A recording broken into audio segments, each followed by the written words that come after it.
avoir Nigel Mansell et Nelson Piquet qui ont 30 points. À la troisième place, Alain Prost a pour sa part 28 points.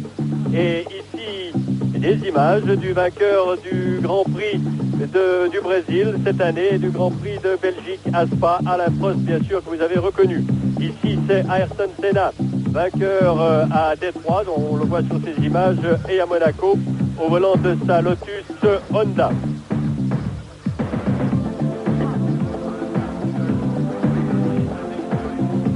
Nigel Mansell s'est imposé à 3 reprises cette saison à Saint-Marin, au Grand Prix de France et au Grand Prix d'Angleterre, 2 victoires successives lors des 2 dernières sorties où à 2 fois l'équipe Williams a réussi le doublé Mansell-Piquet. Un doublé qui sera toutefois plus difficile à réussir aujourd'hui, pas tant par le fait que les Williams Honda auraient perdu de leur puissance, de leur fiabilité, de leur possibilité en performance, mais simplement par le fait que les autres progressent. Et si ce n'est pas véritablement le cas de Ayrton Senna qui va partir tout à l'heure avec sa voiture de réserve, car il n'a pas du tout été satisfait des prestations de sa voiture de course lors du warm-up de ce matin où Prost était le plus rapide, et bien peut-être mis à part Ayrton Senna qui aura un rôle d'outsider bien qu'il partira en première ligne, c'est surtout Alain Prost et sa McLaren numéro 1 qui fait figure de favori à 40% des suffrages des pronostiqueurs du reste contre 24% à chacun des 2 pilotes Williams. Un Alain Prost qui a retrouvé l'espoir de s'imposer aujourd'hui. Il a retrouvé le moral, il a surtout retrouvé une voiture et un moteur tag plus fiable qui a subi de nombreuses modifications. On dit que chez Porsche on a travaillé jour et nuit pour que ce moteur ne perde pas de sa puissance comme ce fut le cas aussi bien au Grand Prix de France qu'au Grand Prix d'Angleterre, mais pour que ce moteur TAC Porsche retrouve les qualités qui étaient les siennes en début de saison, en particulier au Brésil. Et puis il y a aussi les Ferrari dont on parle toujours beaucoup, Ferrari dont on attend toujours le retour, et ce retour pourrait être pour bientôt. Vous voyez sur cette grille de départ dont nous avons ici les 3 premières lignes que Michele Alboreto s'élancera de la 3e ligne avec surtout un retard assez mince d'1 seconde 3 sur la pole position qui est celle de Nigel Mansell une fois de plus. 6e pole position de la saison pour Nigel Mansell. Il est à 3 pôles du record qui est détenu conjointement par Lauda, Peterson et Piquet. Nigel Mansell avait établi ce meilleur temps vendredi. Hier, les essais qualificatifs ont été perturbés par la pluie. Et ici, vous avez la suite de la grille de départ où on constate que, mis à part ce que l'on appelle la bande des 4, à laquelle il convient d'adjoindre dans une petite mesure, sur un strapontin dirons-nous, Michele Alboreto, et bien on constate qu'à part cela, il n'y a pas beaucoup de changements, mais le warm-up de ce matin était assez révélateur, puisque Prost a réussi le meilleur temps, battant de très peu Nigel Mansell et Michele Alboreto, mais Mansell ne cachait pas à Prost même qu'il ne pourrait pas soutenir ce rythme durant la course, car le circuit d'Hockenheim va rendre les moteurs extrêmement gourmands, et la réputation de gourmandise que l'on fait au moteur Honda n'est peut-être pas pleinement justifiée, ou pas systématiquement justifiée. Il faut être sage pour manipuler et pour faire de telles affirmations. Toujours est-il que Mansell lui est très inquiet, Prost l'est aussi. Il me disait tout à l'heure qu'il va effectuer, ici Ayrton Senna, il va effectuer la course les yeux rivés sur son ordinateur de bord et sur le programme de la consommation, alors que Ayrton Senna n'est pas encore installé dans le cockpit de sa voiture, lui qui partagera la première ligne avec Nigel Mansell. Une première ligne explosive, on l'avait vu à plusieurs reprises, et Senna a l'air contrarié, je crois que c'est le moins que l'on puisse dire.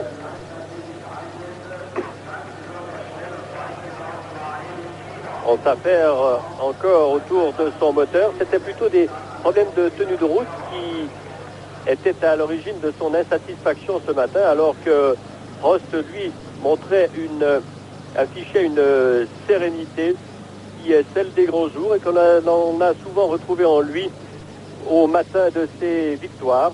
Cela ne veut pas encore dire qu'il est course gagnée, loin de là. On se souvient que l'an dernier, Prost avait terminé la course en poussant sa voiture. En fait, il n'avait pas terminé. Il avait été classé 5e ou 6e. Mais aujourd'hui, il semble qu'on ait pu redonner à cette McLaren Tag toute la fiabilité et tout l'équilibre dont elle aura besoin. Nelson Piquet est en 4e position sur la grille de départ. Cela vient du fait que ses essais de vendredi ont été écourtés dans la mesure où des ennuis de turbo l'ont immobilisé longtemps à son stand. Nelson Piquet qui aimerait bien s'imposer et surtout il aimerait s'imposer devant son coéquipier Nigel Mansell. Et à ce propos, je vous signale que ce soir, ici Michele Alboreto, ce soir lors des actualités sportives, vous pourrez voir et entendre une interview exclusive que Frank Williams a accordée à la télévision suisse romande hier. Frank Williams qui tient des propos dans lesquels il vous dira que ce n'est pas encore ce soir qu'une sélection sera faite, qu'un numéro 1 sera désigné chez Williams, mais qu'il faudra attendre encore quelques grands prix. Pour l'instant, il veut laisser les pilotes s'expliquer à bride abattue. Ici, Thierry Woodson, le Belge, une fois encore bien placé, Thierry. Et là aussi, des progrès considérables dans l'équipe Benetton-Ford, un moteur qui manque encore un peu de puissance, c'est une voiture qui est mieux équilibrée, qui est moins sous-vireuse qu'elle l'était en début de saison. Et Woodson aimerait bien monter sur le podium, de même du reste que son coéquipier Théo Fabi, que l'on voit maintenant. Ici, c'est Andrea De Cesaris qui a obtenu une très belle 7e place lors des essais au volant de la Brabham BMW.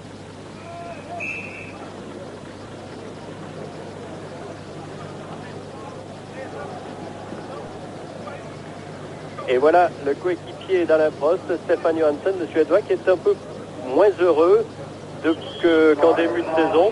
En début de saison, il avait réussi quelques bonnes places. Il était 3e au Brésil, 4e à Saint-Marin, 2e en Belgique.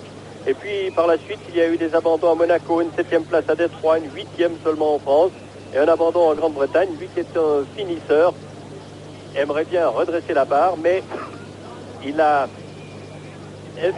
également éprouvé quelques ennuis avec son moteur lors du warm-up et celui-ci a été changé. C'est un moteur de l'ancienne mouture, si l'on peut dire, avec ici Ivan Capelli qui partira de l'extrémité des box car il n'a pas réussi, il n'est pas sorti dans les temps impartis par la procédure de départ qui prévoit qu'il faut quitter la zone des 115 minutes avant le départ de la course. C'est-à-dire qu'il partira après tout le monde. Ça ne serait pas véritablement porté à conséquence puisque, vous le savez, sa marche Ford est une voiture à moteur atmosphérique qui ne pourrait en aucun cas rivaliser avec les meilleurs. Ici, bien sûr, la traditionnelle prise de vue furtive. On espère qu'elle sera moins tout à l'heure avec à bord de la voiture de Nakajima.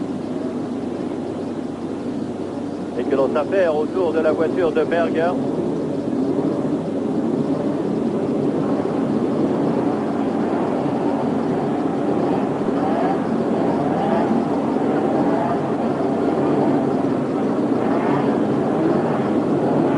Ici le pilote local Christian Danner et on est parti pour le tour dit de chauffe sur ce circuit d'Hockenheim. 10 km 797.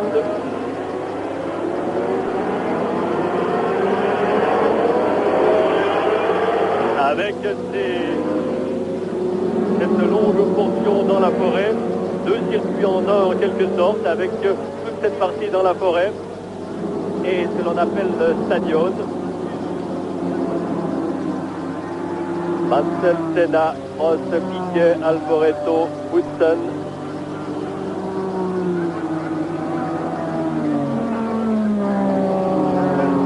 Et l'on arrive à la chicane. 2e à l'entrée de la chicane.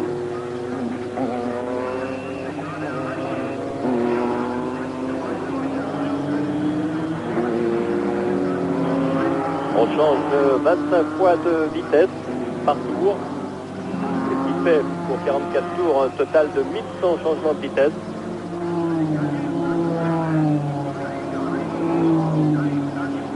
Avec ici aussi un peloton très très étiré.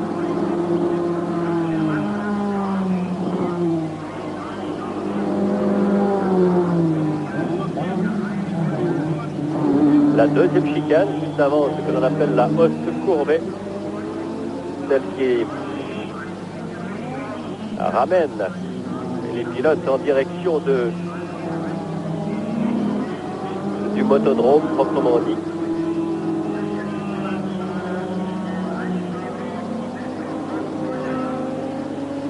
Pilotes ont marqué des points cette saison, c'est beaucoup. Les trois derniers classés sont René Arnoux, Yvan Capelli et Philippe Straes. 3 avec un point.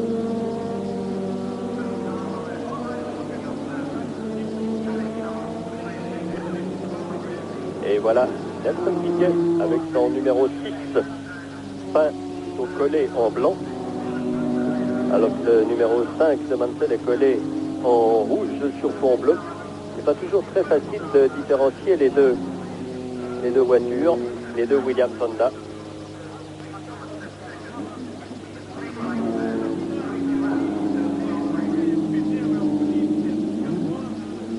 Voilà le retour au ralenti maintenant dans le stadion où la foule est nombreuse, même si les tribunes ne sont pas totalement garnies. Que l'on peut estimer à 80 ou 100 000 spectateurs, il est assez difficile d'évaluer.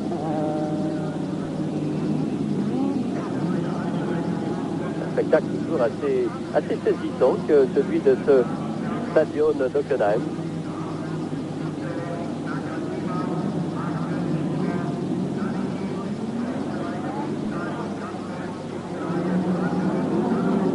Parmi les anciens vainqueurs, Piquet s'est imposé 2 fois, en 81 et l'an dernier, Arnoux en 83, Prost en 84, Alboreto en 85, mais c'était au Nürburgring.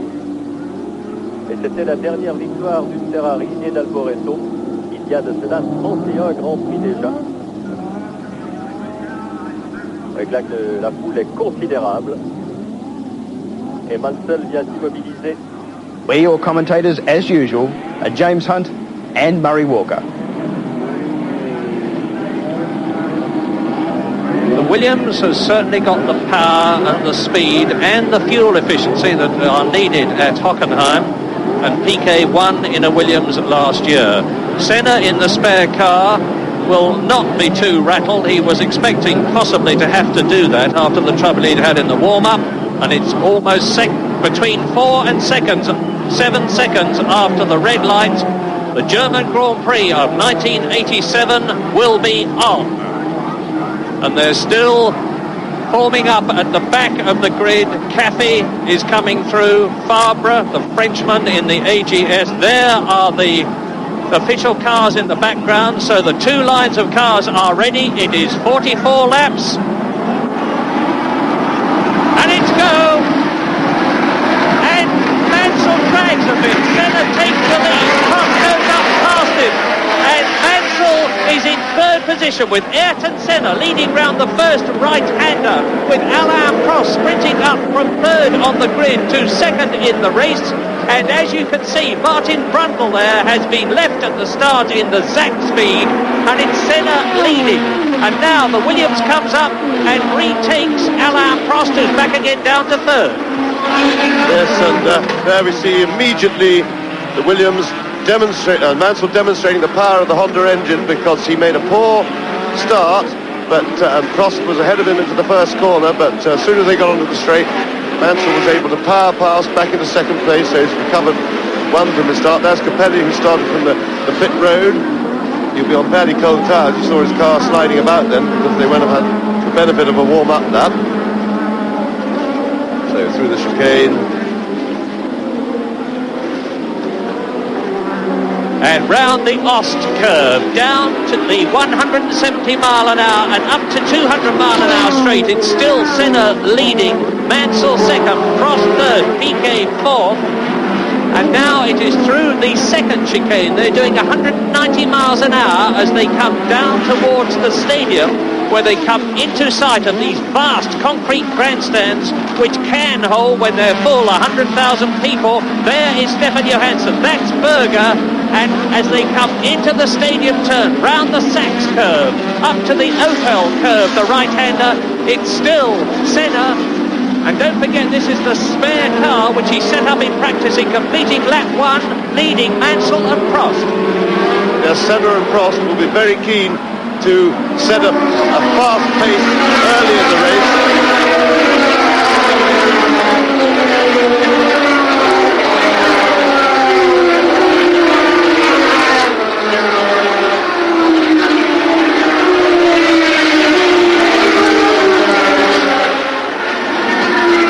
And Mansell, Nigel Mansell has powered past Ayrton Senna on the straight. The power of the Honda engine once again telling. Of course, Senna has the same, but the Lotus would appear to have to run a lot more aerodynamic downforce. But as I was saying, Prost and Senna will be keen to try and hurry the Williams cars in the early part of the race, because the Williams cars were blistering rear tyres in practice, and if they're put under pressure, they could do that. The Mansell and Piquet will be having to restrain themselves and not be pushed into rushing too much early on when the tyres are susceptible to blistering. Lap 2 in the super-fast German Grand Prix. Nigel Mansell, behind him Senna, behind him third is Prost, then the second Williams Honda of Nelson Piquet, through the chicane 2, now down towards the stadium again. You can see the right-hander in the top right corner of your screen. And Prost comes out from behind Ayrton Senna, gives it a boost, and through up into second place. The McLaren certainly looks good here, and there's a roar of applause from the crowd. And coming through to complete lap 2 out of 44, it is Nigel Mansell coming into the start and finish straight with 42 laps to go in the lead. Alain Prost looking good behind him, the world champion, and he's gaining ground. Ayrton Senna is 4th, Piquet is 5th, Alboreto is 5th, and then Boutsen is 6th.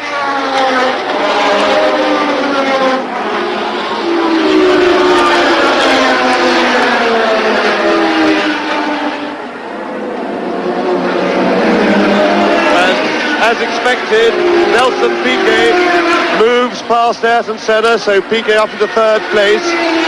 Alain Prost splitting the two Williamses, and he looks quite comfortable at the moment. His big problem, though, of course, is going to be later in the race, if he's in a position to do so, is how to pass the Williamses, because they, as usual, have a clear straight line speed advantage, which makes overtaking very difficult indeed. So Mansell goes through, followed by Prost. Piquet now up to third place. Senna struggling a bit. Remember, Ayrton Senna is in the spare car. We don't know what was wrong with his race car. He came out for the warming up lap in that. The Ferrari pressing Senna hard, so Senna is looking like going backwards down the field. Yes, it's Michele Alboreto looking better than he has looked for a long time, challenging Ayrton Senna for 4th position with Piquet up to 3rd. Prost is 2nd. There is the race leader, Nigel Mansell, coming through to complete lap 3. It is Williams leading, McLaren 2nd, Williams 3rd, Lotus 4th. There's the Scarlet Ferrari in 5th position of Michele Alboreto, and 6th is the Benetton.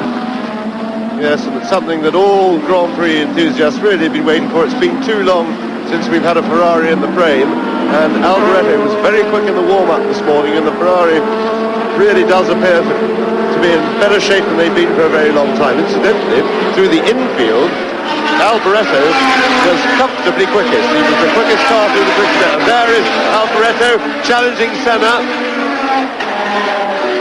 He's going to wait for the straight. Benetton there, ready to pick up any mistakes. So Mansell still leads. Great scrap for 4th place, with Senna just staving off Alboreto 5th, and Boutsen in the Benetton is now coming up very well indeed. So there is Mansell 1st, Prost 2nd, Piquet 3rd, Senna 4th, Boutsen is 5th. And Boutsen has taken Michele Alboreto, so Thierry Boutsen is up into 5th place ahead of Michele Alboreto, and the Ford engine is obviously using all that extra horsepower.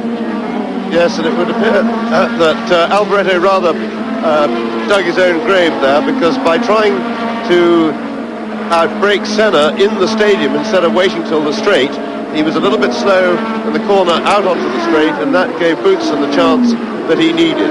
But certainly the leaders look pretty evenly matched, or certainly behind the leading three, and I think we're going to get a good scrap today. Alboreto will be looking to get back past Boutsen. He's in the slipstream, remember. As Prost, second place, dropped back a little bit from Mansell, but nothing serious. But he must try to keep the pressure on Mansell in front of him and Piquet behind, because he wants to try and push them into blistering their rear tyres, which the Williams has shown a susceptibility to do in practice. Having said that, of course, the drivers are well aware of that, and they'll be driving to protect those rear tyres. Mansell the leader, Prost second, Piquet third, Senna fourth, Boutsen fifth, Alboreto sixth, and Stefan Johansson is in seventh place. Gerhard Berger is in 8th position. De Cesaris is 9th. Farley is 10th. Derek Warwick is 11th. And Eddie Cheever is in 12th position. And Philippe Alliot is leading the 3.5 litre category ahead of Philippe Streff and Jonathan Palmer. And Alliot is 18th. Look at the way Boutsen's going now, and Stefan Johansson is starting to close. There is the Swede in the red and white McLaren in 7th position, as Piquet, Senna. It's Honda Power leading. The tag engine, the McLaren of Prost, is second. Another Honda powered car is third. Piquet, another Honda powered car, is in fourth as Arnoux comes into the pits. René Arnoux, the Frenchman, who had a very checkered practice period with all sorts of problems, but not nearly as bad as Ghinzani, who blew 3 engines. And Riccardo Patrese is coming into the pits as well in the Brabham. There he is. There is the Italian, Riccardo Patrese, the man who's won 2 Grand Prix in his career, but he's not going to make it 3 here today. And meantime, in the stadium now on lap 5 out of 44, Mansell, Prost, Piquet, Senna, Alboreto, Boutsen, Johansson and Berger is the order. There is the race leader, Nigel Mansell.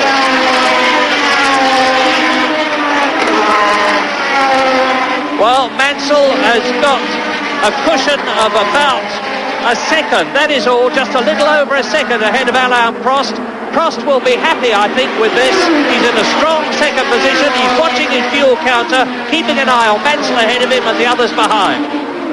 Yes, Prost, if he's got anything in hand, he'll be turning down his boost to conserve fuel for later, so that he can use more power later in the race, because he will know there is...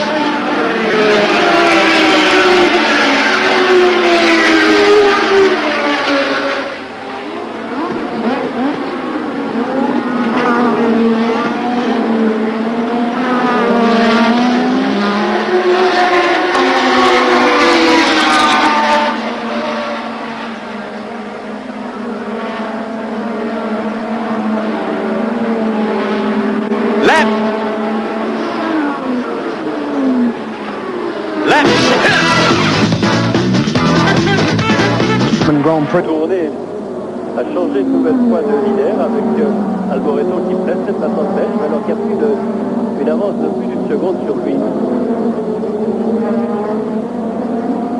Et retour pour la 6e fois dans le stadium.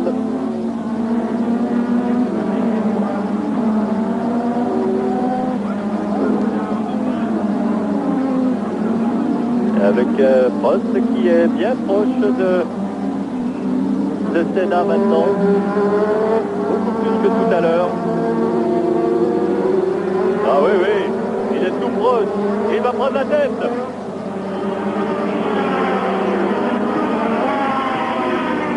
Il y a plus que 283 millièmes, c'est en tout cas l'écart qui les séparait sur la ligne de départ et d'arrivée. Il s'est passé quelque chose à bord de la voiture de Mansell. Mais quoi?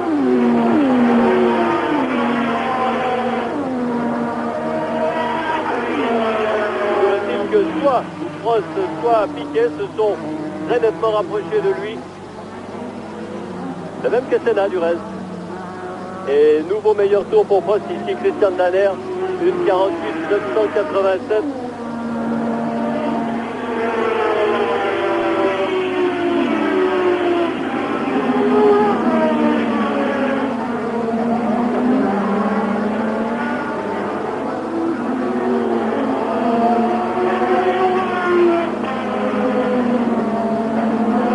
Peut-être qu'il ne sera pas au freinage de M. Canici, mais au freinage précédent. He's hanging on there in the Ferrari and not dropping back from this battle, and Prost now is definitely challenging Nigel Mansell on lap 7 out of 44. What a magnificent picture this is as Prost challenges. He's pushing Mansell very hard indeed as they come up into the stadium to complete lap 7.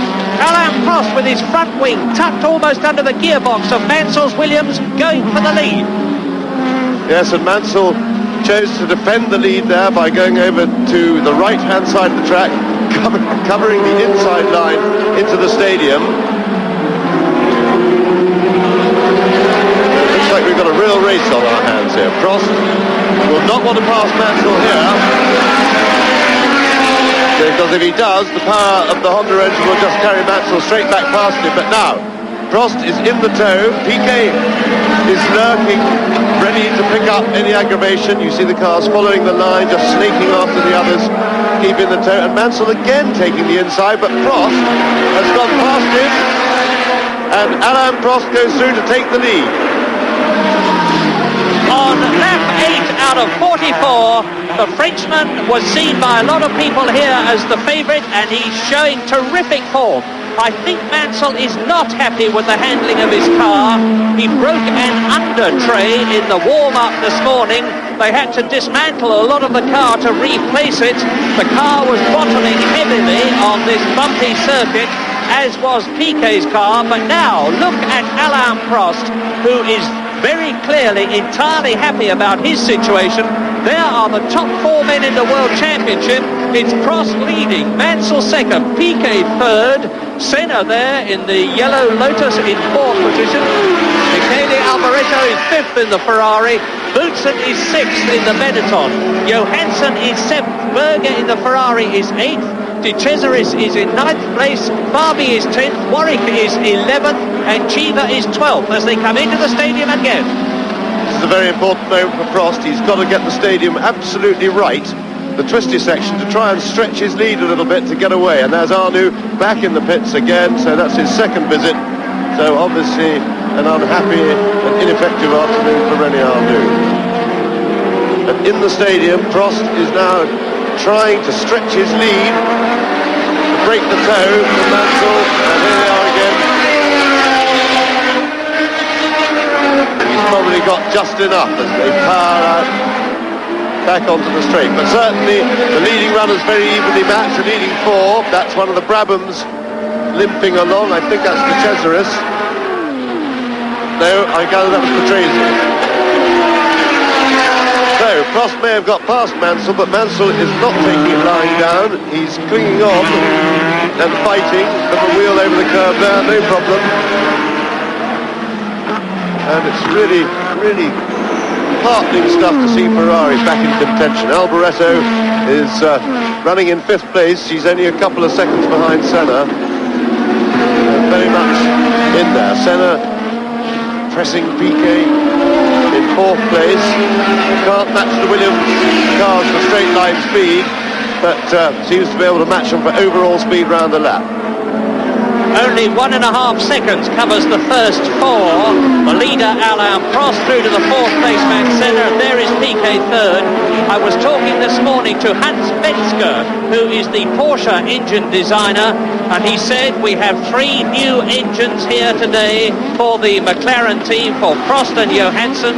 We have made marginal alterations. The problem was that they had severe engine vibrations as a result of an out-of-balance factor, which has been corrected. There is Capelli out of the race, the man who started from the pit lane in his 3.5-litre March and has now run his German Grand Prix. Yes, an extraordinary business with the Porsche engine.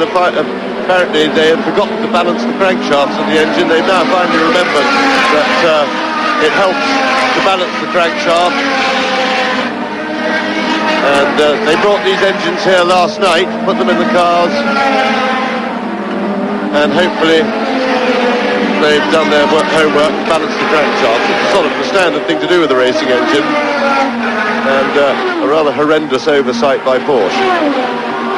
And it's extending now. The first three are pulling away a bit from Ayrton Senna. So the Frenchman, Alain Prost, the Englishman, Nigel Mansell, the first two there, out on their own, comparatively speaking, although Nelson Piquet in the second Williams Honda, without a victory to his name so far, is there in third position as they go into the chicane again. There's one on each of the two tremendously fast sweeping legs at Hockenheim. And down they come. There is Cheever. Eddie Cheever has gone into the pits. Prost looking smooth and comfortable as Riccardo Patrese comes into the pits again in the Brabham. Saw a little puff of smoke from the back of Prost's car through the chicane there, but it's been was a little bit smoky throughout the race. That could hopefully just be the engine breather or the gearbox breather puffing a little bit of oil out near the hot exhaust. And there is Nakajima from the car coming into the pits. And we think that Nakajima may have had a little bit of a coming together.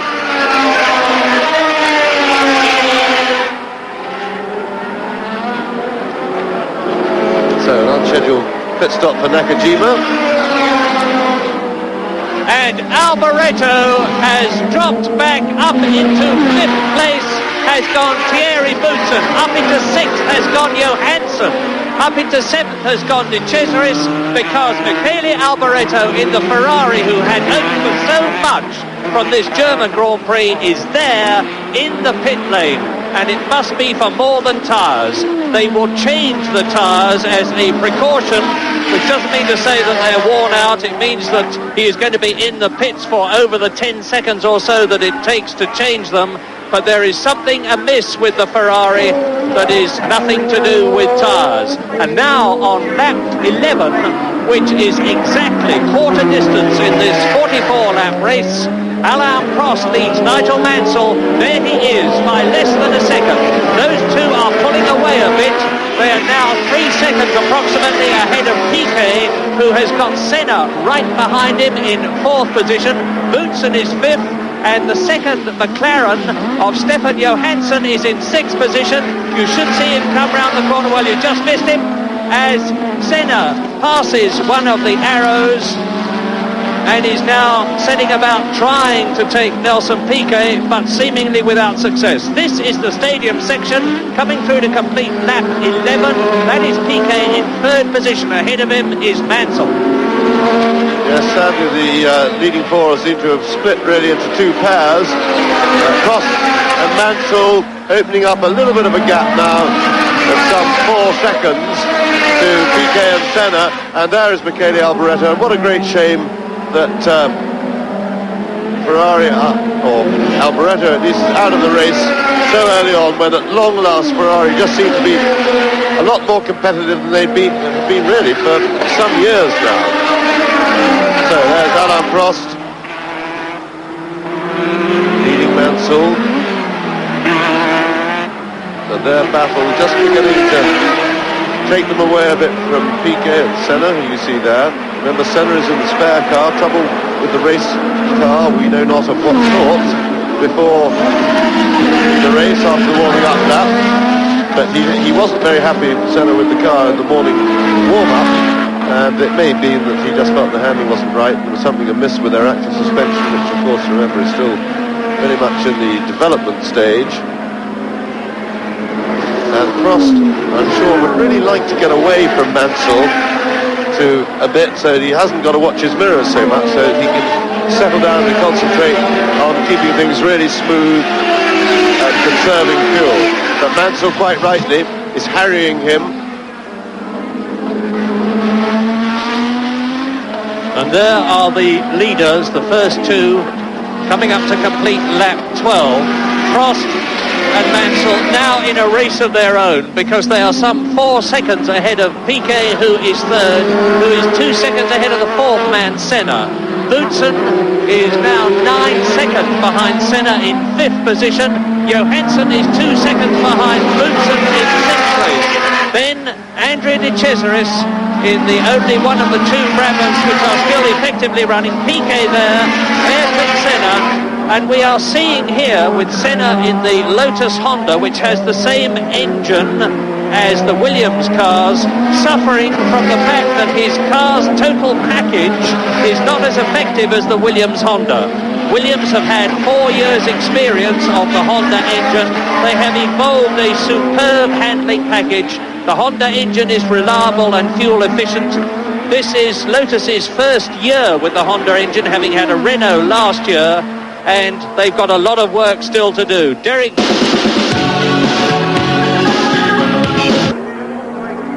Et Mansell toujours en pente. Le style de Mansell contraste singulièrement avec celui de Prost, avec tout de même une efficacité à peu près identique.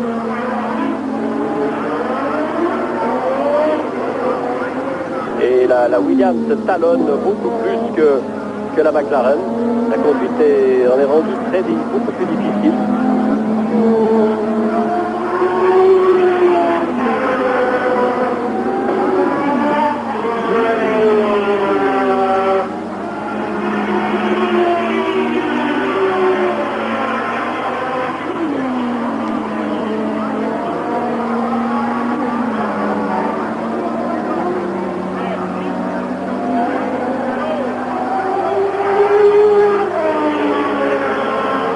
De De Cesaris, c'est terminé. Il était en 7e position, c'est pas le jour des Brabham BMW.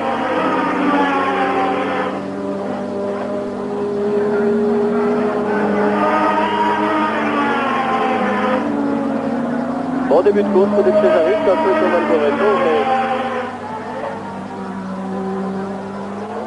mais... Et qui demande au...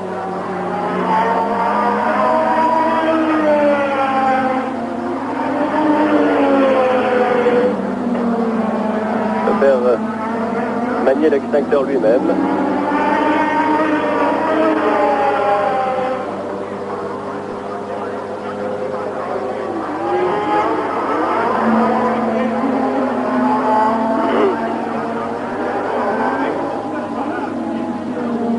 Et la situation a changé. Passage toujours identique de Mansell qui mord toujours énormément la bordure. Il est à 1 seconde 1.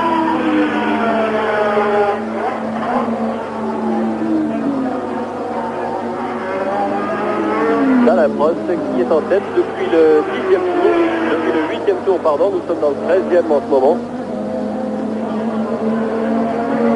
Et une fois encore, la Jacques Speed de... Supers have come up. The German indication, knock runden, means the number of laps left in the race. Let's go back live. Stretch the others out. Stefan Johansson having a good race in 6th place. Doing a good support role, the team leader Alan Prost. Prost, got a lot of work to do yet this afternoon. Mansell, very much the man in form, the man in Williams' team have been absolutely dominant over the last couple of races. Remember at Silverstone, Mansell and Piquet lapped the entire field. And Bertus Brundle's car in the pits still being worked on, but he was left on the grid, and would appear to be a generally unhappy afternoon for Martin Brundle. It's been a pretty unhappy meeting because they've got all sorts of revisions to the Zach Speed, new rear suspension, new air inlet arrangements, and they've all turned to dust virtually because Martin had a dreadful practice period and he qualified in only 19th place, and he must be wondering whether he made the right move in leaving the Tyrrell team to join the Zakspeed team in order to have turbocharged power this season. So that's Eric Zakowski with the grey hair and the red jacket, the boss of Zakspeed. And here is the boss of the race, Prost and Mansell, who have both lapped Alex Caffey, who is 19th and last in the race in the Osella. And as you see, Prost now fastest 1:48.08. That compares with the lap record held by Gerhard Berger at 1:46.6 last year. That's a speed of 142.6 miles an hour. And if you're surprised that they're going slower this year, I should remind you that they have a lower turbocharger boost than they were allowed in 1986, and they do not have an unlimited choice of tyres. Prost leading, Mansell second, Piquet third, Senna fourth, Boutsen fifth, and Johansson sixth. Yes, and of course, to add to that fact, the fuel load will lighten as the race goes on, and they get on fresh rubber for the second half of the race. They'll certainly go quicker than they are now. Remember, 195 litres of fuel, which is what they start the race with, adds something like 50% again to the weight of the car, and therefore the car's performance is somewhat reduced in the early part of the race, and as the fuel load goes down, so the car gets quicker and quicker. In the 3.5 litre race, don't forget there's two categories. Philippe Alliot is still leading in 14th place. Streff is 15th. Jonathan Palmer is in 16th place, and there are less than 2 seconds between the three of them on the circuit. It's a terrific scrap, as is this scrap for the lead. But now Prost is starting to impose his authority on the race. He's leading Mansell by 1.7 seconds as they come up to lap tail enders. Also, it's interesting to watch. We've got a printout here of everybody's individual lap times, and Prost's lap times have been amazingly consistent over the last 5 or 6 laps. Well, less than 1/10 of a second has covered his consistent lap time. It'll probably vary now as he's getting into the traffic, starting to lap the back end of the field, getting in amongst the 3.5 litre cars. But of course, as long as he doesn't beat any of them in a corner, it's no problem to power past them on the straight. The turbo cars have a lot more power, and Mansell giving it everything he's got as usual, driving with tremendous guts and determination. You can see he's right on the limit every time he goes through the chicane, using the curbs and every inch of the road. There's Martin, it's Brundle, actually. They put Christian Danner up on the caption there, but that's Martin Brundle into the pits again, and it looks to me as though it's not going to be very long before he has to retire. Martin Brundle was in 19th place, 3 laps adrift, and now Prost has passed Philippe Streff, who has got Jonathan Palmer right behind him. You've seen that they've just lapped Alliot, who was in 18th position, and Palmer passes Streff to take second position in the 3.5 litre category. Out of the race goes Martin Brundle to join Ivan Capelli, Michele Alboreto, and Andrea De Cesaris. It looked like Mansell was going to lose a bit of time there as they went down the straight, because the two Tyrrells were filling the road, and there was nowhere really. Yes, and that is absolutely right, because Mansell failed to get through, but now the power of the turbo carries him clear. Second chicane.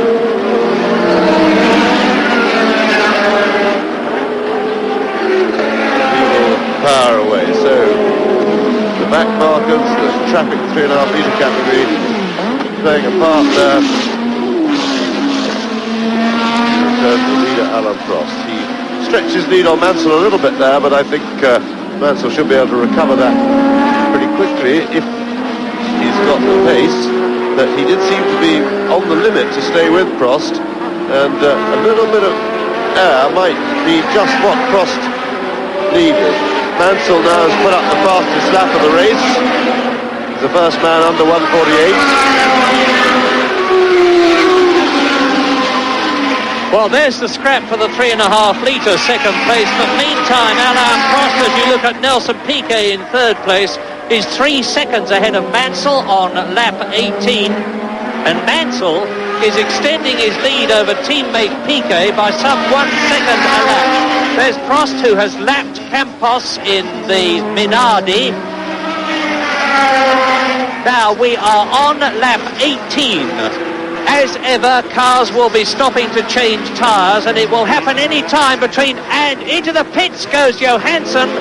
As I was saying it, Johansson goes in on his 18th lap for a tyre stop of just 8.2 seconds and a delayed getaway. But meantime, Theo Fabi has gone up into 7th place ahead of Berger, and they probably both got past Stefan Johansson. We'll see. I think that was probably a tactical move by McLaren there to bring Johansson in first so that they could have a look at his tyres. I don't know what went wrong there with the pit stop. Johansson appeared to set off and then get stopped. Still working on the car, but back to the leader, Alain Prost. So the McLaren team will now be examining Johansson's tyres very carefully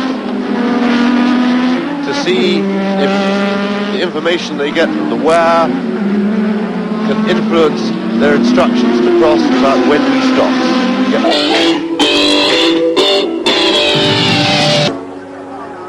Non, ça devrait être pour le tour prochain.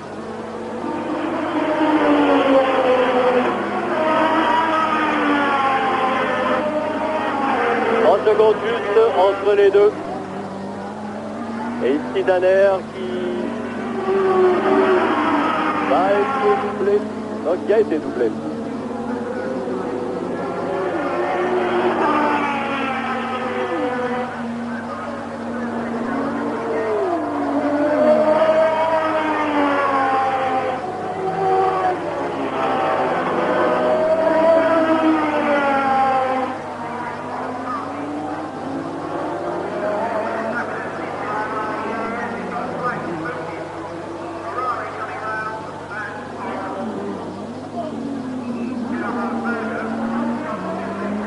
On se prépare, juste en face de moi, on se prépare à accueillir Prost, mais on se prépare aussi à accueillir Mansell. Alors on va voir, parce que peut-être que si Mansell voit que Prost rentre, eh bien il fera un tour de plus. S'il voit qu'il ne rentre pas, il en profitera pour s'arrêter. Car comme les deux box sont situés exactement l'un à côté de l'autre, il faudrait peut-être que le réalisateur oublie un peu Danner, alors que Fabi s'arrête maintenant.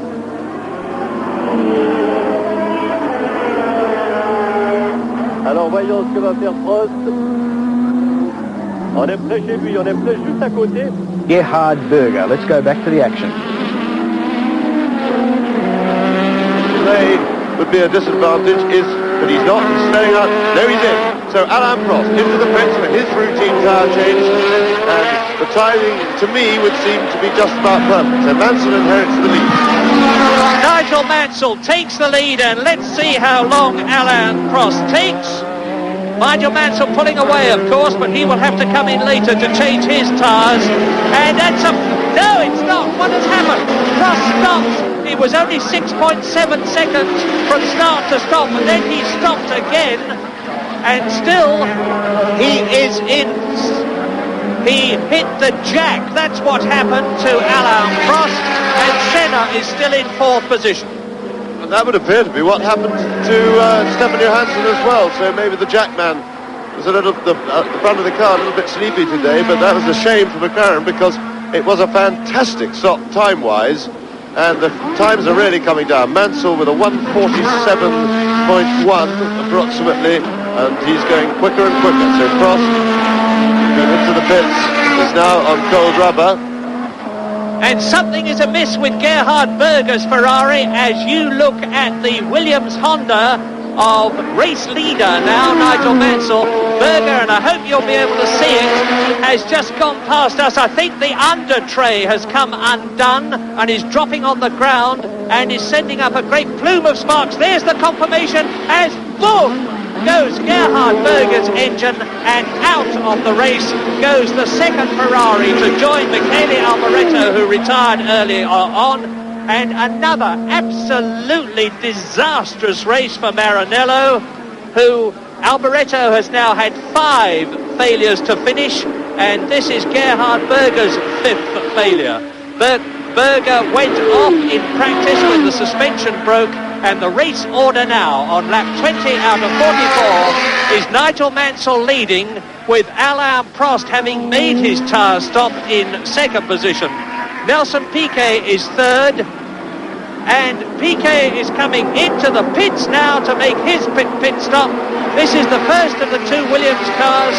He was in third position, and there goes. So Prost is now 18 seconds behind Mansell. A very good stop by the Williams team. Once again, Piquet powering out of the pits on his fresh tyres.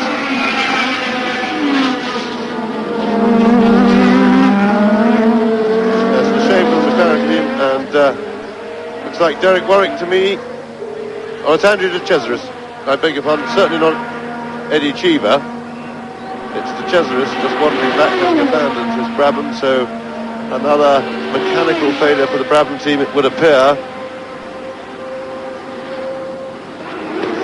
That looks like Christian Danner in the Zach Speed, he coming into the pits. They've been having a pretty troublesome race for both cars. We've seen Martin Brundle in and out of the pits. The car looks to be coughing and spluttering there.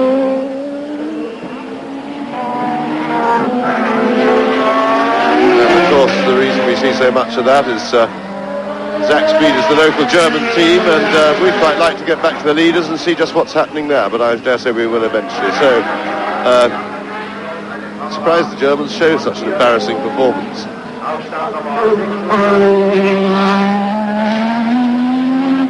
Well, we are now on lap 21, and race leader Alain Prost, as you look at the stricken Zach Speed of Christian Danner in the pits, is coming out of the stadium section to complete his lap. Through he comes now. Alain Prost then goes through. Nigel Mansell leading on the 22nd lap, and there is the gap. That 18.7 seconds is accounted for, of course, by the pit stop, and we can expect it to change. Yes, the interesting thing is that the two leaders, Prost and Mansell, the gap hardly changed on that lap. They were within a tenth of each other for lap time. What we have to do is wait and see just whether the fresh set of tyres give Prost a temporary speed advantage, bearing in mind, of course, that Mansell has still got his fresh set waiting for him in the pits, and I would think he'll be in very soon. Lap 22, half distance. Nigel Mansell leads. Prost is second. Senna is third. Lutsen is in fourth place. Nelson Piquet is in fifth position, and Stefan Johansson completes the World Championship points scorers. And there you can see Piquet catching Lutsen, going on the inside as they come into the right-hander down towards this tremendously fast section. Here's the battle between the Tyrrells, with Jonathan Palmer ahead of Philippe Streff, followed by Senna, who is about to lap them both, and Piquet is past Boutsen and up into fourth position. And into the pits comes Mansell. Nigel Mansell right over the curve there. He was leading by 18 seconds at the end of the previous lap. Stop! Wheel the impact wrenches, undo the nuts, the pneumatic impact wrenches, and that's not a bad one, and Prost has taken the lead. Alain Prost is back in the lead as Nigel Mansell sprints out in second place. What a race! Yes, and Prost a substantial lead.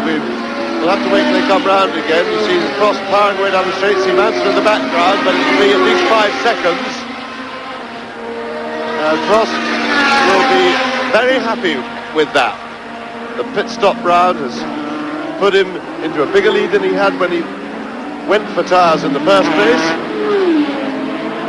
But by no means a decisive lead. So back on his joint. Now, can Mansell get to grips with Prost and start to haul him in? He won't start probably till the end of this lap. Remember, he's got to get that fresh set of tyres warmed right up to operating temperature. They are artificially warmed up before they go on the car, of course, with these heated blankets that they get wrapped up in. but that doesn't get them really into their proper working order until they've done a lap or so of the race. So, Alain Prost, very important stage of the race, maybe. This is where Prost will try and turn it on to stretch his lead, and is still smoking a bit out the back of the car. Comes out of the chicane, but Prost here will be desperately trying to break Mansell's spirit. At the same time, Mansell will be trying to respond in the psychological war by catching Prost and showing him that he can't get away. And if Alain Prost succeeds in breaking Nigel Mansell's spirit, I'm going to jump over the parapet here. Nigel is a very gritty, determined man, and he'll take a lot of beating. So here comes Prost completing the lap. That's his 23rd lap. And the gap between him and Nigel Mansell is now 4.5 seconds. There is Mansell in second place as we look down the track for, in third position, the yellow Lotus of Senna, who is coming into the pits. Ayrton Senna is coming into the pits in third position, so Piquet goes up into third place. There is Piquet, who has lapped Campos as Senna stops now. There he is behind the yellow umbrellas. He's directly opposite us, the Brazilian. This is a good pit stop. 8.2 seconds for Ayrton Senna. And Boutsen, meantime, has been into the pits to change his tyres. And on lap 24, it's Prost leading. It is Mansell second. It's Piquet up into third position. Down to fourth place goes Ayrton Senna. In fifth position now, it's Thierry Boutsen, and still sixth is Stefan Johansson. And still leading in the 3.5 litre class, Jonathan Palmer is now leading Streff, with Alio in third position in that category. They are both on the same lap, and Jonathan Palmer is 11th overall in the race, despite the fact that the 3.5 litre cars are giving away at least 200 horsepower to the turbos, and Palmer, if he finishes this race, could well be in the points by the time he does so. He's Alors voilà le classement au peu après la mi-course. En tête, Prost. Deuxième, Mansell.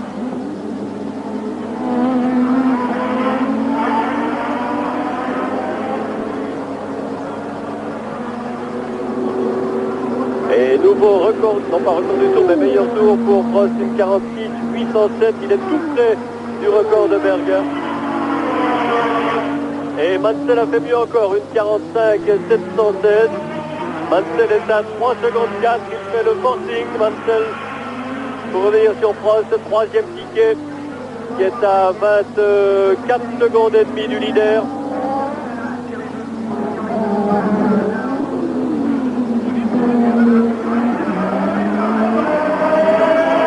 Cinquième, Senna avec Boutsen dans sa roue. Ils sont à 50 secondes environ.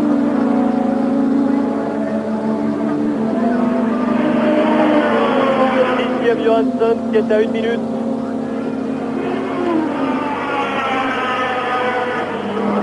Avec là-bas une voiture en feu, vous ne la voyez pas,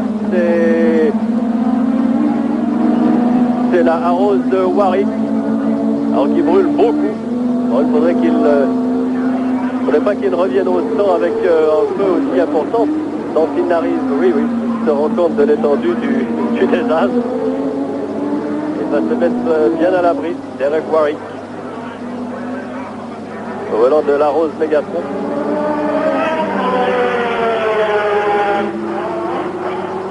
Nous avons 7e Nannini.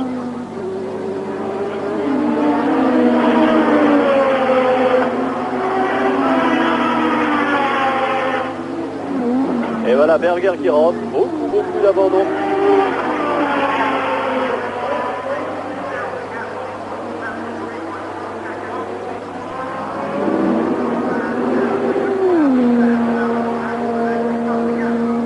Prost et Mansell ont bouclé leur 25e tour. À 28 millième près dans le même temps. 48 598 pour Prost, 48 570 pour... Yeah, and Boutsen not only has Senna well in his sights, but he's passed him. As you look at the McLaren going through, now wait for the Williams of Nigel Mansell in second place. Piquet is in third place. Senna is coming into the pits again, and Senna, of course, was in fourth position, but has now been taken by Boutsen. Here is Ayrton Senna, who was in fourth position. The seconds ticking away. The fastest one that we've had so far. That's an absolutely unbelievable pit stop for Ayrton Senna. So out goes Senna. I don't know why he stopped there for under 6 seconds, whatever the reason. And we're on lap 26 now. 44 lap race. Well, I think that Alain Prost is now a very happy man. Happy man indeed. And Mansell's gone missing. I didn't see Mansell come through. And Mansell is just coming into the stadium. He's limping. So Mansell in mechanical trouble. And Prost, therefore, now leads on his own. And with a very big lead indeed over Nelson Piquet. There's Mansell, hand up, and he's about to be taken. He is taken by Nelson Piquet.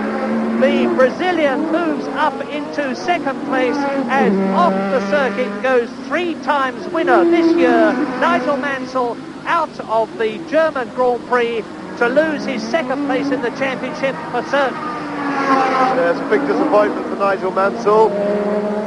You see one of the Minardis billowing smoke, barking, so that's an Nannini, and it's certainly beginning to look as if this middle stage of the race is taking its toll mechanically. But a big disappointment for Nigel Mansell after his 2 superb races in France and Great Britain, and a disappointment for us spectators because we had a really tremendous battle for the lead on our hands, and now Prost is leading Piquet by over half a minute, so Prost in a very comfortable lead indeed. And the man in the white jacket and trousers is Nigel Mansell's personal physician, who comes to all the circuits with him. So it's a bitterly disappointed Nigel Mansell. He's destined not to do the hat-trick, 3 wins in succession as Boutsen comes into the pits and Senna yet again into the pits. Well, I wonder how many cars are going to finish this German Grand Prix, because now Stefan Johansson is up into third position in the second of the McLarens as a new nose goes on Ayrton Senna's Lotus. The race order on lap 27 out of 44 is Alain Prost leading. Nelson Piquet is in second position. Ayrton Senna is in trouble there with Stefan Johansson now in third position. And that means to say that up into fourth place will come Thierry Boutsen as out goes Senna. And we may well yet have the main excitement to come, although the pressure is off Prost. Remember that Prost last year ran out of fuel within sight of the checkered flag and had to push his car, or tried to, home until he realised there was no point in doing it. Yes, well, he shouldn't be running out of fuel today because he's now got half a minute, got some 36 seconds over Nelson Piquet in hand, and that will stand him in very good stead. He'll be able to ease up on the boost and be very conservative about how he runs the rest of the race. Now, for Alain Prost, the question of now is Christian Danner once more focusing rather strangely on an embarrassing day for the local German team. That is Stefan Johansson going through, and he, of course, is in third place. So McLaren's, after losing their way a little bit, or rather, more accurately, the Porsche engine department lost their way a bit. They forgot to balance the crankshaft, which seems to be a pretty elementary oversight, and it took them 3 races to work out, and that's what they were doing wrong. But they certainly seem to be back in the battle for power anyway, because of course with the engine running out of balance they were losing power, and they certainly were at a big disadvantage in France and Silverstone. So here they seem in very good shape. So finally Zach Speed being pushed away. Christian Danner, of course, the local German driver.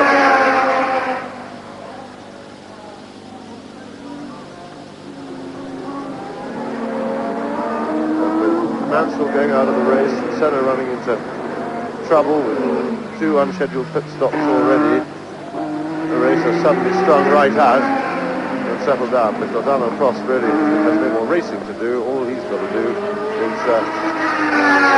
make sure he does everything he can to look after the car mechanically, be as kind as possible to it, to get him to the finish. Yes, Alain Prost there, he is on his way certainly to his 28th Grand Prix win, which would be an all-time record. We're on lap 29, the Frenchman leading in the McLaren tag. There is the man who is in second place, Nelson Piquet, and as you can see, he's nearly 38 seconds behind Prost, which means to say that Alain can turn the boost down and drive very conservatively indeed. In third position, still on the same lap as Prost, is Stefan Johansson, and in fourth position, but lapped, it is Ayrton Senna. Fifth now is Ginzani, and up into the points has come Philippe Streff in sixth position in the Tyrrell, a superb performance. Seventh is Jonathan Palmer, and there is Prost just stroking it home to victory. And it will be a great disappointment for Jackie Stewart not to be here if Prost wins today, because I know he particularly wanted to be the first to congratulate Prost in taking his record for Grand Prix wins, but it's the time of the annual royal visit to his home in Switzerland, and he felt that that was more important than congratulating Prost.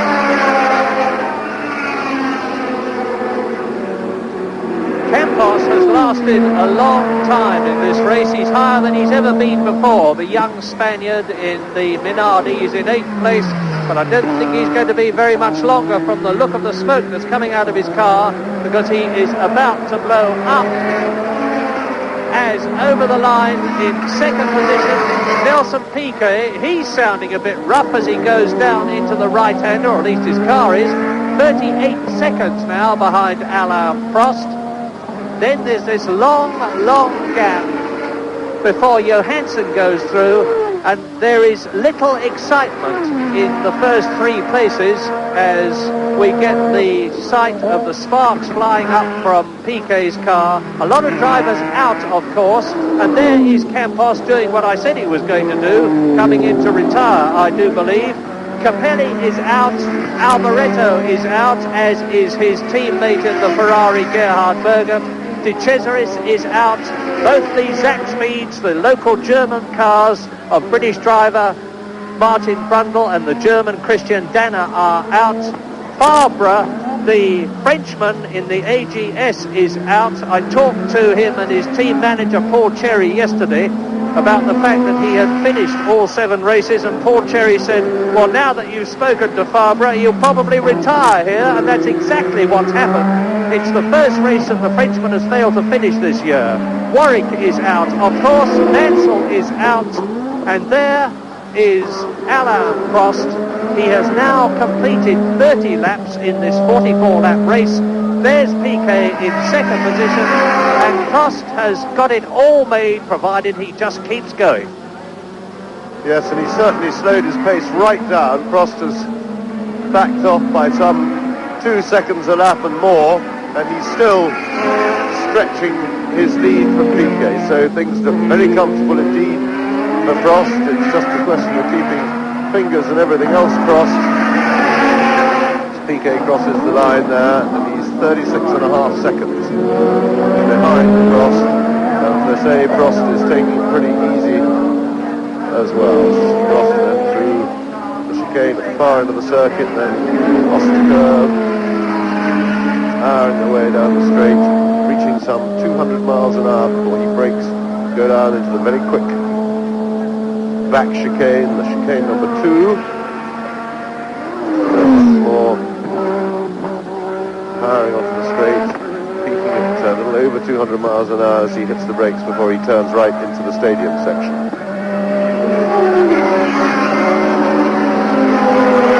Now, I do suspect that something is amiss with Piquet, because there is no doubt at all about the fact that Stefan Johansson in the second of the McLarens, and you're looking at the first at the moment, race leader Alain Prost, is catching Piquet quite rapidly.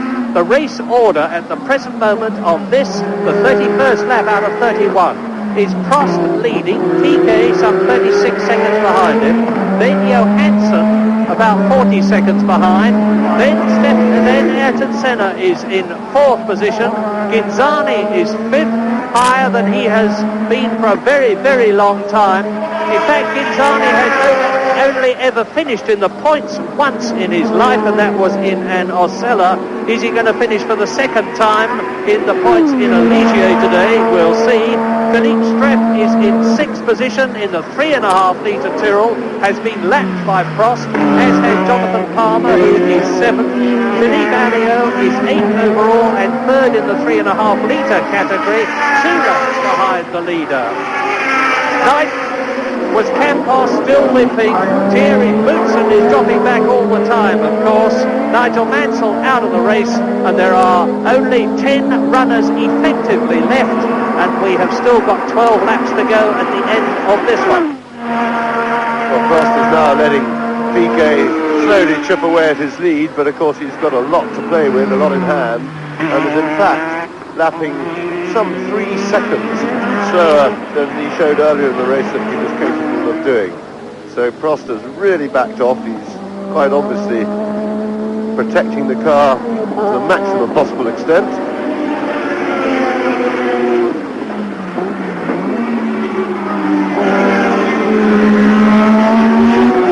The one consolation that the unfortunate Nigel Mansell has got thus far is that he's got not only the fastest lap in the German Grand Prix, but a new lap record. He went round, as you look at Alain Prost in the lead on the 32nd lap. Mansell went round in 1 minute 45.7, which is just under a second faster than the previous lap record held by Gerhard Berger, put up last year in the Benetton BMW.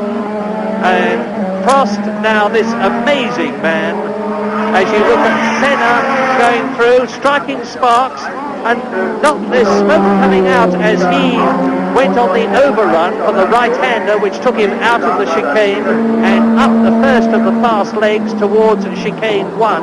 You can see a bit of smoke coming out of the back of the Lotus with its Honda engine as he goes round the right-hander past the Ferrari there. Now he's coming down to the first chicane, 3rd gear at about 115 miles an hour.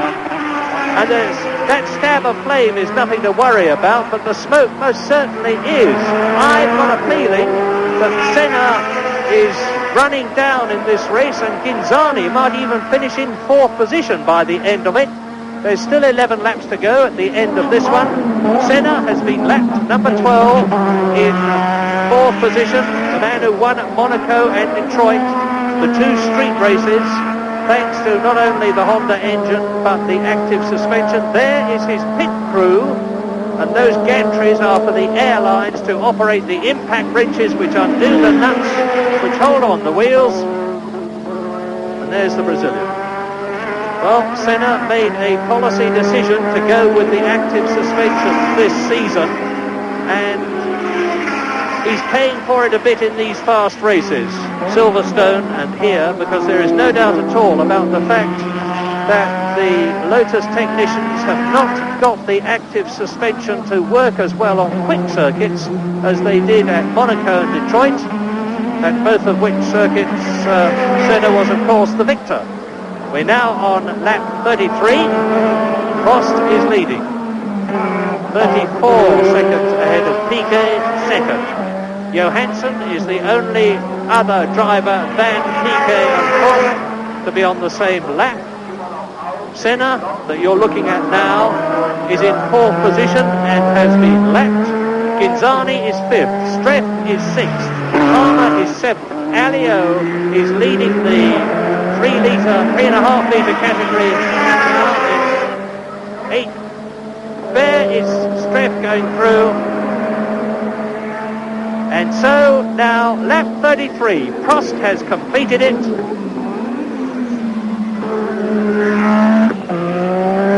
And And I better correct myself quickly, because Alio, of course, is a lap adrift. He has been lapped. As into the pits comes the Zach Speed of Martin Brundle again. What a miserable race Martin Brundle is having.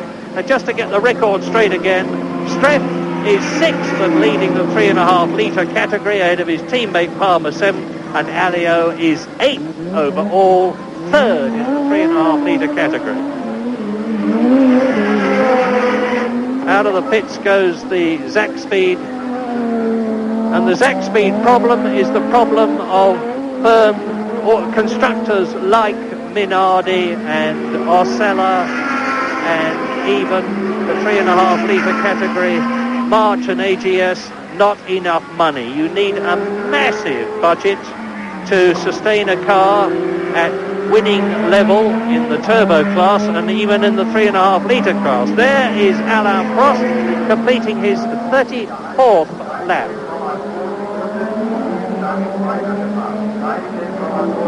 Martin Brundle, in effect, of course, now is developing the car. He's no hope of finishing anywhere.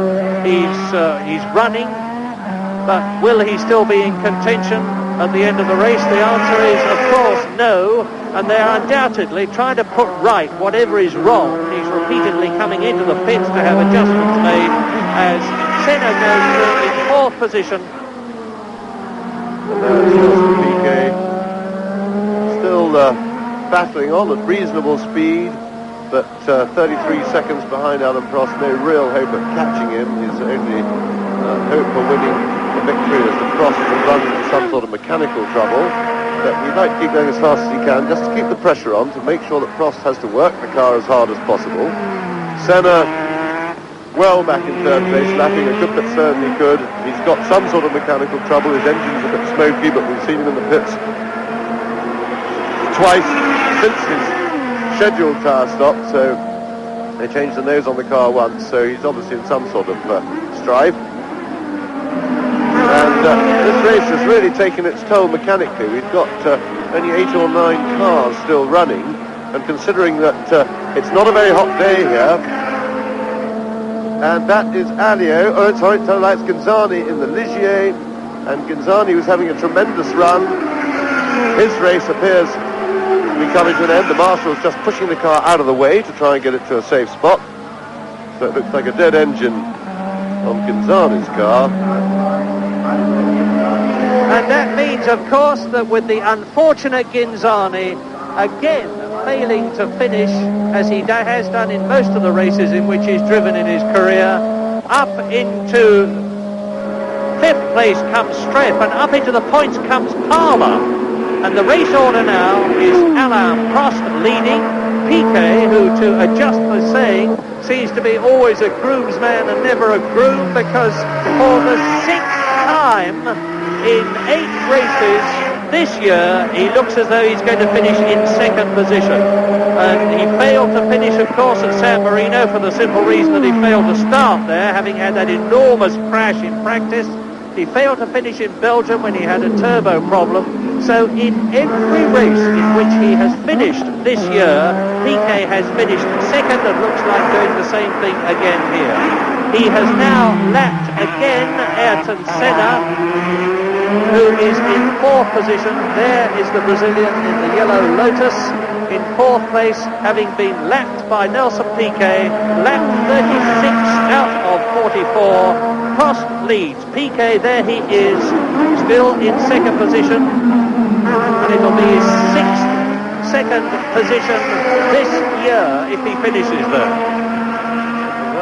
Quite a remarkable achievement, because if they finish in this order, that will put Piquet into the lead of the World Championship, and to lead the World Championship at this stage of the season without having won a Grand Prix is quite something. But of course, 2nd practically every time out gives you a nice bunch of 6-pointers. So if they finish this way round, Piquet will lead the championship by 1 point from Alain Prost. Yes, when the race started, Senna led the World Championship by 1 point from Mansell and Piquet, who were tying. And if they finish in this order now, it's going to be just as close, but with different drivers. There is the man who will be leading the World Championship. Nelson Piquet, who is coming through in second position to complete his 36th lap, and he goes across the line to do so now. And he would be leading Prost in the World Championship by 1 point, with Senna third, only 1 point behind Prost, Mansell fourth, and there would still be only 6 points covering the first 4 men in the World Championship. A tremendously tight lead. Lap 37. And Alain Prost, world champion last year and the year before. A most amazing record. He's on his way now, if he could just finish the few laps, to create another record, 28 Grand Prix victories, the most of any driver in the history of the World Championship, which started in 1950. And Prost was fifth in the World Championship in 1981. He moved up a place the next year to fourth. In 1983 he was second. In 1984 he was second. And in those 2 years he showed what a doughty contender he is, because in 1983 he was only beaten by, if my memory serves me right, a couple of points by Nelson Piquet, and in 1984 it was only half a point between him and the world champion Niki Lauda. He didn't let him get him down, he went on, he became world champion in 1985 and then again last year, and he's still very much in contention this year, in which case it would be 3 in a row, an absolutely superb achievement. And there is the battle for the 3.5 litre category. You can see how close it is, with Philippe Streff about 5 car lengths ahead of Jonathan Palmer. They are respectively 5th and 6th. The race order now on lap 38, as far as Prost is concerned, is Prost leading Piquet now by 28 seconds. Piquet is gaining on him, but that, I'm sure, is more because Prost is pacing himself than because there is anything wrong with either him or the car. Yes, Prost is now lapping some 4 seconds a lap slower than he was earlier in the race, and probably could go quicker than that if he wanted to, seeing that the fuel load has lightened. He's letting Piquet reel him in, but he's under no pressure. It's no problem at all. He just wants to conserve fuel, look after the car mechanically as best he possibly can, be easy on it, be kind to it, be smooth with the gear changes, smooth with the throttle, do nothing violent with the car as he comes up to lap 2, as usual, are locked in combat. And at the moment, it's like Streff leading Palmer, and they've had a season-long battle between them. There is Senna, remember he's in some mechanical strife.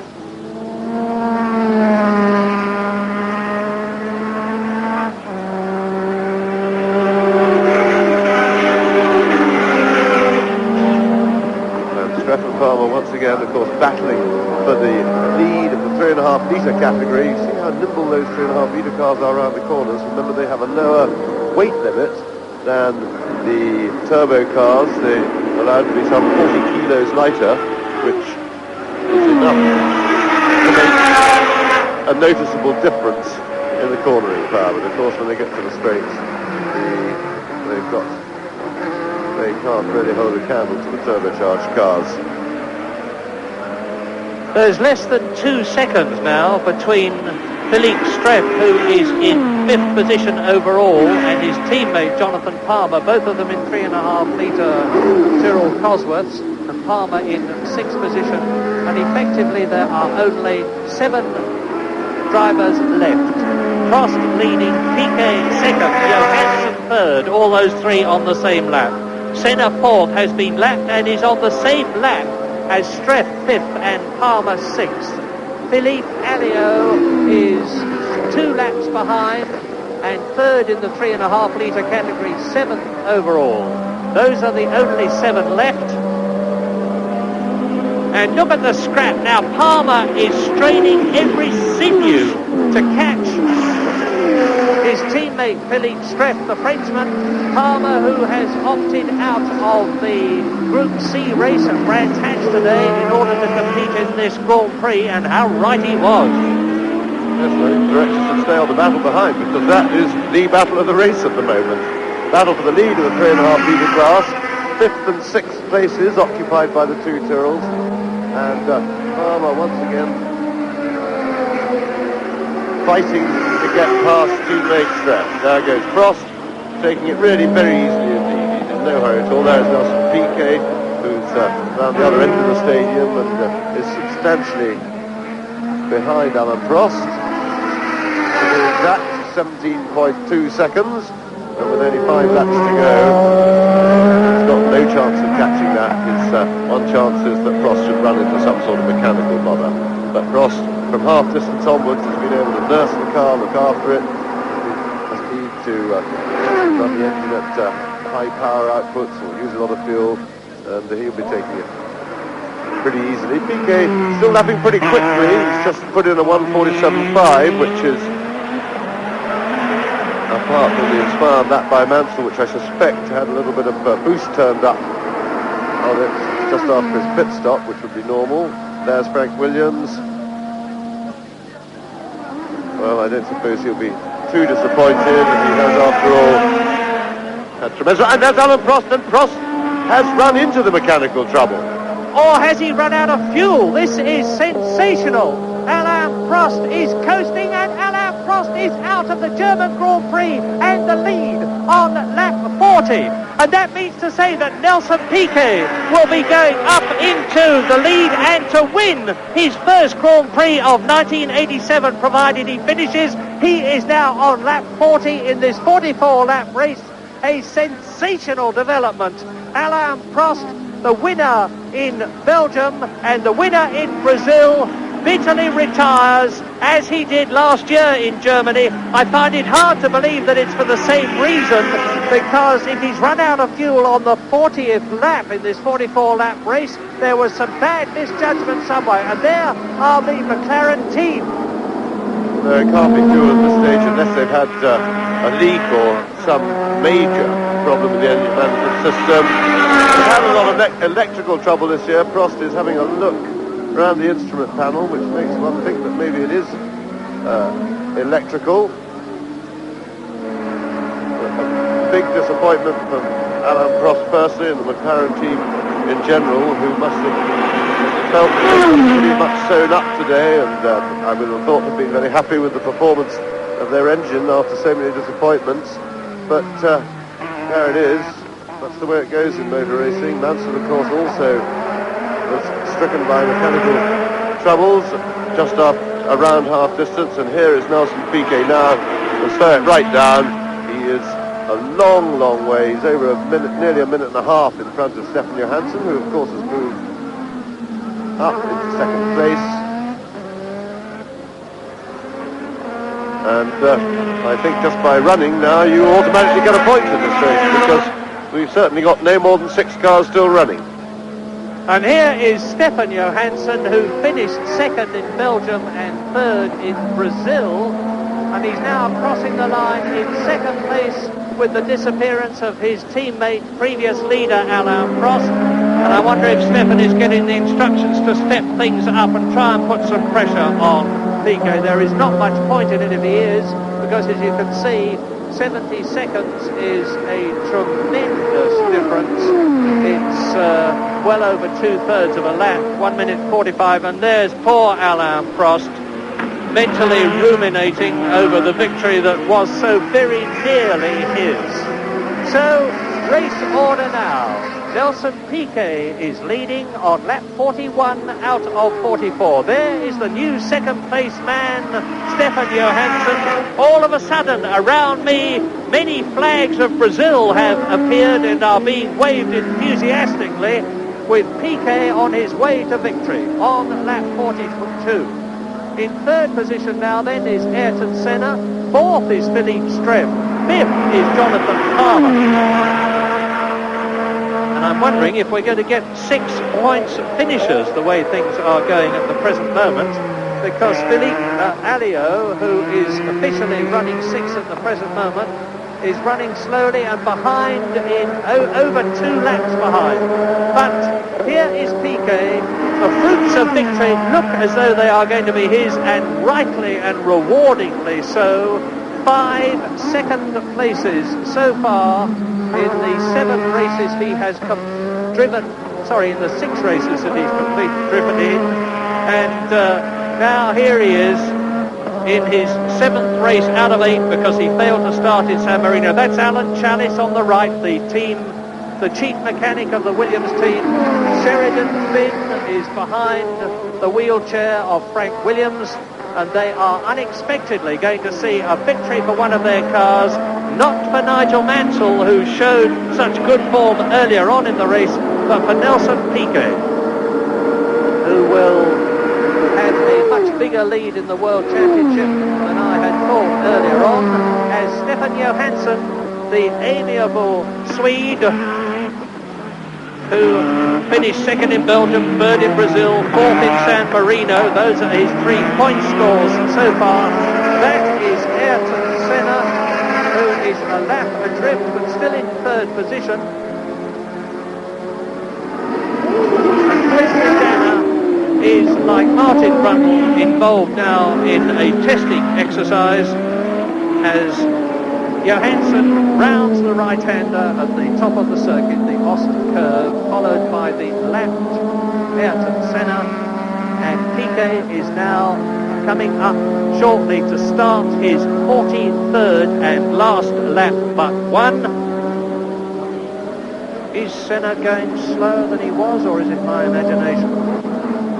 He's just soldiering very slowly round. He seems to have got sort of slower and slower, but such has been the mechanical carnage in this race that he's still in 3rd place and headed for 4 extremely useful points in the championship. And I should think, being in the obvious mechanical stress that he is, there's Piquet soldiering on, no pressure at all for him now, other than to look after machinery. But Senna will certainly be very happily surprised if he can limp the car to the line to be able to get 4 points out of what is in most other circumstances would be a pretty disastrous race. So it's a bit like a birthday present for Senna.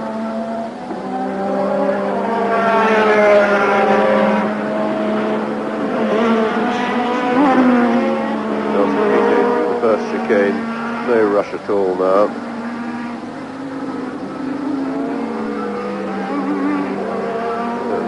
Stadium, coming round to complete his 43rd lap and to start his very last lap. So really what promised to be a very exciting Grand Prix indeed. We had a good battle up front in the first quarter or even 3rd of the race between the two Williamses, Prost and Senna, with Alboreto covering them in the Ferrari behind, and really all looking quite evenly matched on speed. But the story of this race really has been the tremendous mechanical carnage. We've got, well, Alliot placed in 6th there, but he's limping. There he goes, just through the picture. It really has been, I can't remember a Grand Prix for the last 2 or 3 years where just by being in the race you automatically get a point, because there are only 6 people still left running in the race. And history is repeating itself. Last year Nigel Mansell won in France, this year he won in France. Last year he won in Britain, this year he won in Britain. Last year Nelson Piquet won in Germany, and he's going to do the same again in 1987. As Stefan Johansson starts his 44th and last lap, Nelson Piquet is well on his way home to his first victory of 1987, to add 9 points to the 30 that he already has, to put him in the lead in the Drivers' Championship by 4 points ahead of Ayrton Senna, with Mansell in 3rd position. Prost in 4th place, and Johansson and Berger way behind in 5th and 6th places. And now Nelson Piquet is into the stadium. He is approaching the Opel curve for the 44th and last time. Philippe Alliot is going to finish 6th and score a World Championship point. He has just started his last lap, but here is Piquet finishing and winning the German Grand Prix, touring across the line very slowly indeed. There are the jubilant Williams team. So, victory for Nelson Piquet. In second position, Stefan Johansson. Third, Ayrton Senna. In 4th place, Philippe Streff, winning, of course, the 3.5 litre category. 5th overall and 2nd in the 3.5 litre category, Jonathan Palmer. 6th overall and 3rd in the 3.5 litre category is Philippe Alliot. And 7th, but 4 laps behind, of course, and certainly not scoring a World Championship point, the reigning World Champion, Alain Prost. And for the first time this year, we have 3.5 litre cars in the first 6 places, and I don't think anyone would have taken a bet on that happening before this race began at this fast and demanding Hockenheim circuit. There is Ayrton Senna finishing his 43rd lap, and Johansson, was there something wrong? There's something, he's got a puncture. Johansson, as he's coming in with the tyre off the right front wheel of his car to complete the distance, and he's going to complete the distance in 2nd place on the brake disc. Look at him. This is absolutely unbelievable. Stefan Johansson out of the last corner. This is the first time I've ever seen this happen, and he's being caught by Streff and Palmer, who of course are a lap behind him.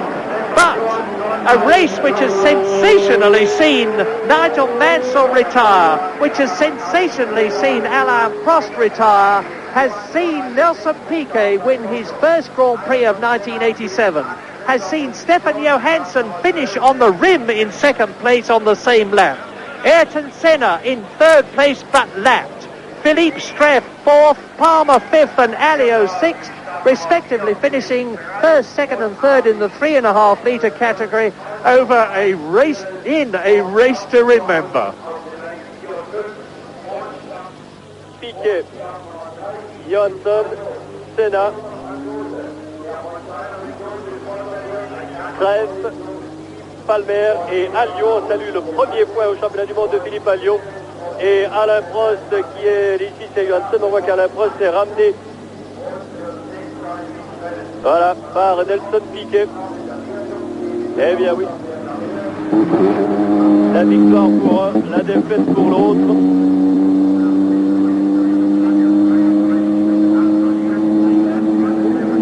Alors les Brésiliens sont en délire. Ils sont 2 Brésiliens en tête du championnat. Piquet 39 points, Senna 35. Mansell reste à 30. La situation se décante tout de même un peu. Prost 26. Johansson 19.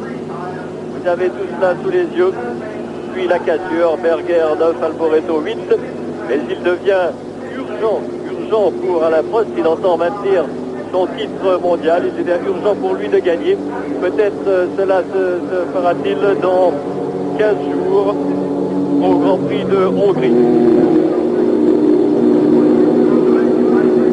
que nous suivrons pour vous bien sûr en direct. Alors Piquet prend le chemin des écoliers en le raccourci.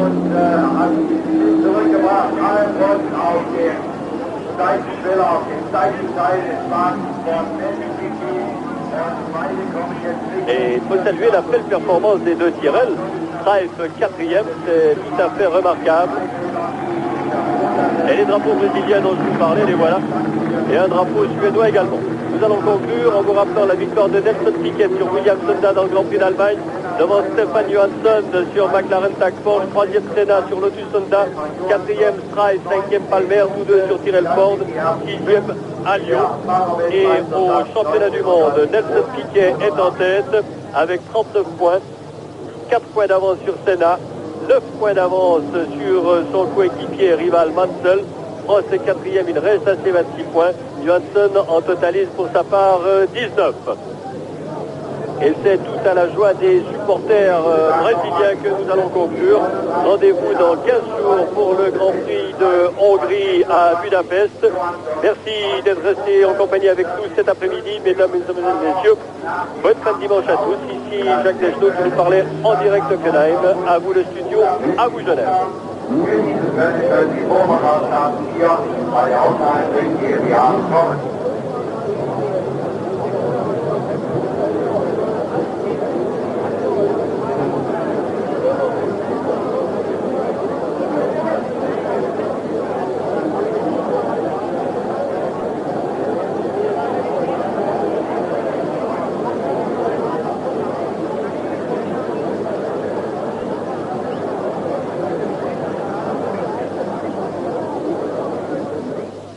Diretto aus Hockenheim. A soli 88 centesimi dal suo compagno di squadra. Le due Tyrrell hanno viaggiato di conserva, una attaccata all'altra, riuscendo a portare a casa due piazzamenti estremamente importanti per il buon Ken Tyrrell, che continua a dibattersi in una situazione economicamente non facilissima e che comunque con molta ostinazione ripresenta il suo monoposto al via di ogni Gran Premio, seguendo una passione che deve essere evidentemente innata. Ringraziando per la collaborazione Roberto Gurian, concludiamo questo premio ricordando la classifica conclusiva: vittoria di Nelson Piquet davanti a Johansson, terzo posto per Senna, quarto per Strive, quinto per Palmer, sesto per Alliot. Nella classifica mondiale, dopo questo Gran Premio di Germania, 39 punti per Piquet, che vedrete inquadrato, 35 per Senna, 30 per Mansell, 26 per Prost, 19 per Johansson. Signore e signori, per l'automobilismo è tutto, quindi spazio al ciclismo.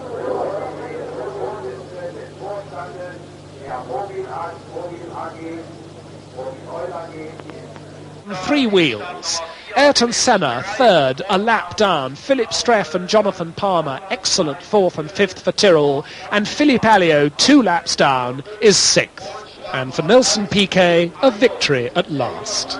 Well, I never give up. To motor race, you have always to wait and sit there and do your best you can and wait.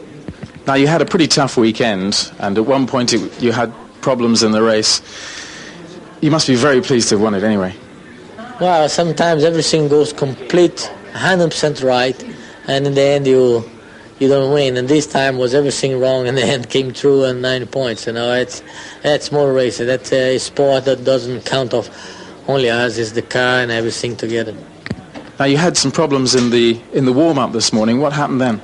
Well, after 2 laps of my racing car, the floor came down and the under tray came completely loose, and where the under tray complete, I have to jump in the T car, and I did all the run on T car. That means that I didn't know nothing with my car. When I started to race, the car was jumping up and down like a ping pong ball, you know, and I couldn't even all see very well. And I saw the leaders going half a second lap open, and I decided to stay there, even also because I didn't know about the fuel consumption, because my dash was a complete blank, and I was getting all the information from the board. That's very poor information because you cannot attack, you cannot use all the fuel.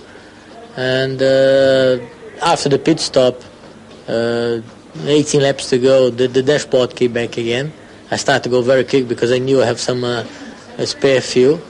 And then after that I saw Alan slowing down, and I slowing down, bring the car home safe. Do you think you could have caught him or not? Very difficult.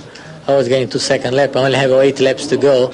I have to get him about 20 seconds. I always maybe arrive close to him, but never to overtake him if he had no problem. Stefan, second place and quite a dramatic one. What happened right at the end there? Well, the tyre just exploded as I came out of the first corner after the pits.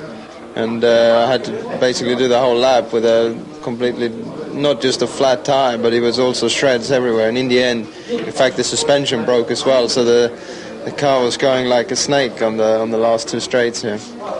And the rest of the race, how was it for you? It wasn't really fantastic because I had very low straight line speed, again like in the warm-up this morning, and I had great difficulty in keeping up with the guys in front. And then halfway through the race I had a very bad noise in the engine, so I was taking it very careful, changing gears very early and pulling the boost down just to finish the race really. So in this extraordinary race, even the men that did finish had their problems. But in the championship table, Nelson Piquet now goes into the lead by 4 points from Ayrton Senna. Nigel Mansell is third on 30 points and Alain Prost still fourth with 26. In the Constructors' Championship, Williams-Honda now have a 24-point lead over McLaren, with Lotus a further 4 points down in third place. In 2 weeks' time, we'll be to the east of here in Hungary, in Budapest, for round 9, the Hungarian Grand Prix.